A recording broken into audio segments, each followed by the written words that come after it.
nagkaroon ng Ganito po kasi yan. Kung last year pa siya na-stroke, ako po kayo. Ngayon, ano po nararamdaman niya tayo? Mahina. Hindi. Pagka last year pa siya na-stroke, diba? Ilang buwan na? O ilang taon na? Pandemic. Pandemic, 2021 o 2020? 2021. Wala na po tayong mahabol dyan eh, mami. Honestly speaking na agad tayo. Ang pinakamagandang magagawa ko lang dyan, siyempre, pag na-align ko yung mga joint-joint niya, mabawasan yung mga ngawit, yung mga muscle-muscle niya, mawala yung mga sakit-sakit, yung mga... Pero yung stroke, hindi yan po kasi ordinaryong pilay na ginagamot natin, na nadidislocate, ayos na, nakakanga. Ang nangyayari dyan, brain nerves damage po yan. Pumuputok yung ugat natin sa utak, ngayon mawawala yung abilidad natin, ability to raise hand, minsan ability to talk, Nung na-stop, master, talagang buwan niya. ngumingiwi. Yun po, Pero nag-therapy siya. yun nga, kailangan yan. Pag nag-therapy tayo, susulitin na natin yung 6 na buwan. Kung gusto nyong kumbaga, hahabulin nyo makarecover kayo, within 6 months, ubusin nyo na kung gagastos kayo, doon na. Pumasos na kayo ron. Pag lumagpas yung 6 months, yung maiiwan po, permanent na po yun. Kita mo dati, halos lupay-pay siya. Pero ngayon, habang tumagal, nakaka-recover din. Pero sa tulong ng mga therapist, kasi hindi niya maangat. Pero pag na-therapy ka, tapos yung dito mo, di ba humingiwi yan? Nag-niwi siya. Tinitherapy yan para kahit pa paano makakabalik.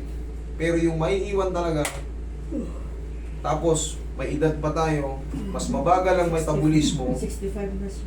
Pag mabagal ang metabolismo, mas mabagal na yung healing process ng mga nadadamage sa atin. Okay? Basta Ngayon, gusto niya mahilot walang siya. problema, karating ko hindi. Ang may tutulong ko lang naman dyan, in-explain ko lang kasi. Opo. Mas maluwag kasi ang pagtanggap nyo sa ganyan. Dati, ito lang, nag-i-exercise kayo, nagpapapawis kayo. Ba? Ganun siya. Ma-appreciate mo yun yung konting pagbabago. Stroke kasi ako, nagaganto ko. Pero pag naganto mo yan, may nagbago ah. Kasi hindi mo na maaalis, na-stroke ka na eh. Nandyan na yung problema na yan. Hindi yan basta-basta, no? Sabi ko, hindi yan ordinaryong pilay. Utak, yung brain nerves ang inaano niya. Pinapuputok yung mga ugat-ugat niya. Sige tayo. Gusto lang talaga niya magpahirap sa'yo. Sige tayo. No problem. Yung kanan po ang tinamaan. Opo, kaya yan. Dito yan.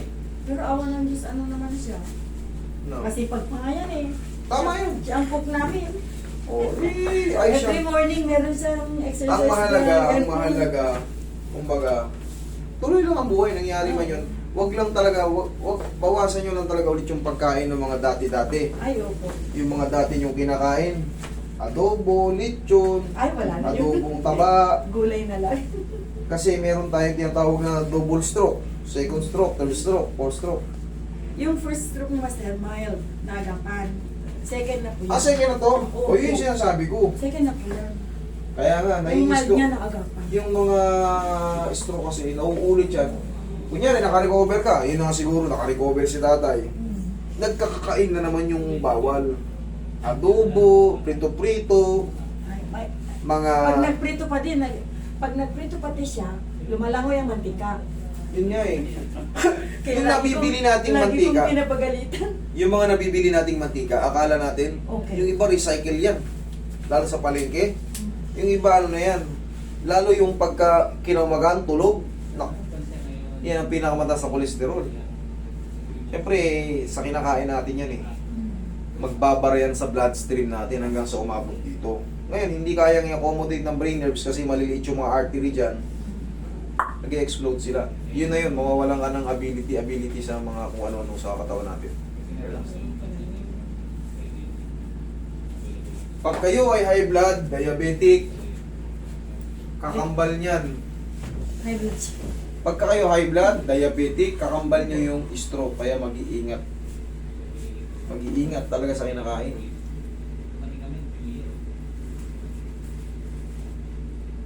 Double na pala to si tatay eh. Pero kita nyo, still alive. Still kicking. Ay, malakas na step. Malakas pa. Oh. Nagbabali siya sa... Very good. Higa, sa higa harap patagilid. ng bahay namin tuwing umaga. Very Mga good. daon-daon. Siya ang cook namin sa bahay. Ayaw niya na naging idol siya.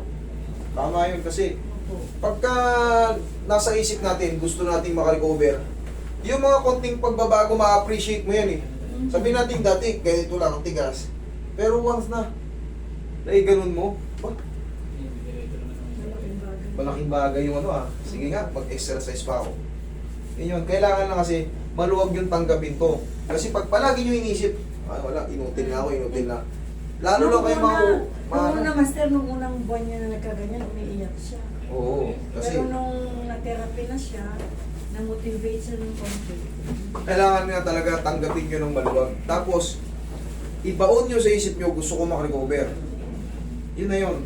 Yung process na yun. Yung ganun siya. Gusto pa nga niya magtrabaho eh.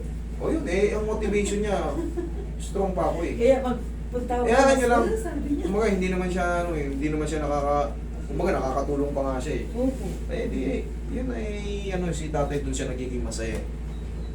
Pag masaya siya sa ginagawa niya, hindi siya ulit may stroke. Meron pang hanggang 7 stroke pa nga eh. Dapa. Oh, maraming Nakadalawa. hanggat hindi ka na, ito, nakadalawa sa tatay, pero malakas pa. Still kicking. Naka-recover sa mild.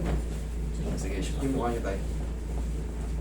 Kailangan na naman to, motivation eh.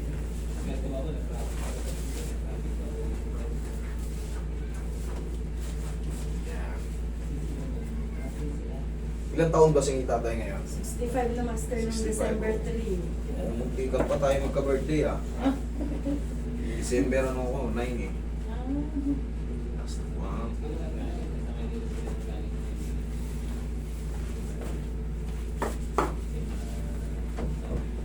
Kaming mga December, matataas ang ano namin. Gusto namin lumipad ng napakataas. Taas ang pangarap.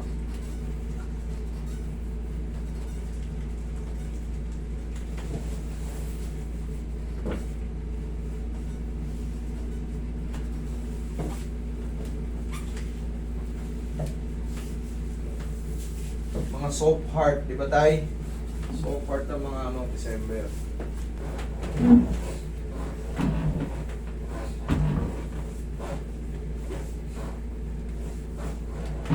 Okay na kayo tay?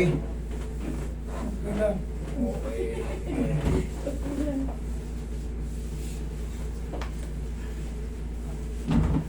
Okay, di kaya kayo tay?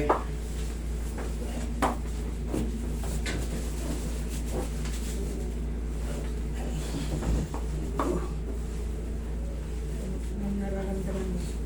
Okay lang kayo tay? Masarap. May masakit ba? Pinito nyo tayo, tapos pa yung mga. Ay. Parang hindi na nanonood. Nakalimutan na. Sige, lagay lang sa tiyan yung kamay. Yan, okay. Wala pinapalampas na Ito yung mga vlog si Master yan. Avid fan. Okay. Oo, talaga. Zero. Ang tulong nito kasi, pag na-massage kayo, tapos maayos yung pagkakamassage sa inyo, tapos may alignment. Ang definition ng massage, tandaan nyo, blood circulation. Ang naging problema ni Sir, blood circulation. Tapos yung mga joint pain kasi nga, nagkaroon na ng embang-embang. Ayan, pag na-reset ka kasi, kahit pa paano, pero yun nga, kumbaga, honestly speaking kagad ako, ayoko kayo ma-fall soap kasi lalo lang kayo magdadamdam pag pinangakuhan ko, hindi, gagaling yan, ayos yan, maayos ko pa yan. Tapos, tumatagal na yung taon. Sinungaling to si ano. Ayoko mangyari yung ganun. Gusto ko, pag kaya ko, sabihin ko sa inyo. Pag hindi kaya, ipapaliwanag ko sa inyo kung ano yung bagay-bagay na may tutulong ko pa. Yun lang po. Okay.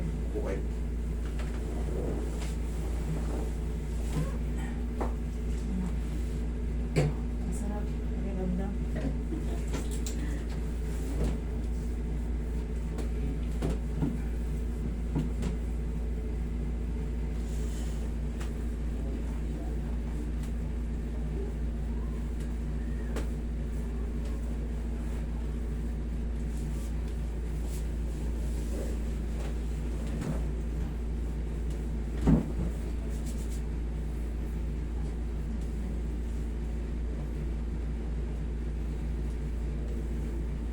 Huwag lang kayo ulit tayo bumalik sa mga mamantika at sobrang aanat para hindi kayo ma-stroke ulit.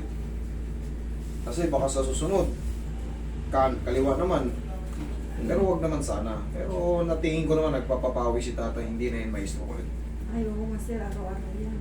Sige lang, tuloy nyo lang tayo. Mag-exercise yung tuwing umaga. Yung... Tapos, ganyan ninyo palagi, oh. Oh, suntok-suntok nyo. Sige. Oh, ganyan, yan. Yun. Oh, malakas naman pala. Yung iba kasi hindi niya makontrol. Pero kayo, kahit pa paano, nagagalaw nyo. Yung iba, lupay-pay eh. Ay, hindi po sir. Ito, dati ka maganon din.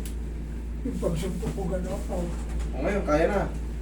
Oh, sige. Tapos, Nagbubuhat pa yan master ng weights. ayan, malambot naman eh. Kahit pa paano. Sige tayo, ha? Palakas kayo, ha? Maraming salamat sa pag-subaybay sa amin. Salamat Ay, po, guys. salamat din po.